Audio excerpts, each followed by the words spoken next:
ACL stands for access control list. So we already know about it. Which query can be solved quickly for ACL?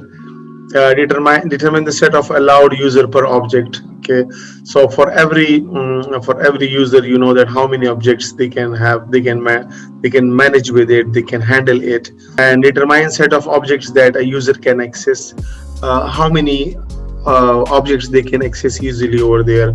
And also revoke a user access right to an object, and on all objects. Sometimes you want to take back the access rights from the people, because he is leaving it or he is shipped to another department. So sometimes you can take the right back from it, the Windows configuration file. Now look at this diagram, okay, and let me know that how it works, okay, how it can be possible. It's the same thing which you saw here. This is the same thing, but in operating system, how it will look inside the operating system.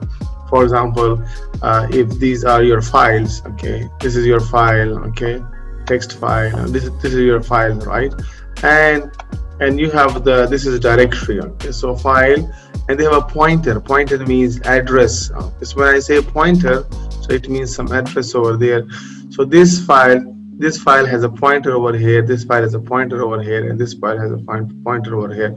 So we have 4 files and 4 different pointers over it, and they are pointing, this directory is pointing to some access list over there, right? So what access list? In access list we have 2 columns. The first column is for the user.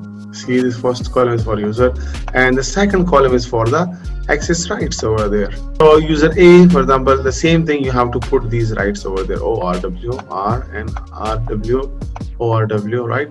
So so these are the different rights you can put it. By this way, through pointers, you can easily access it. So how the Windows works with the security measures, it works internally like this. So it is just to tell you that how internal the operating systems make the things secure.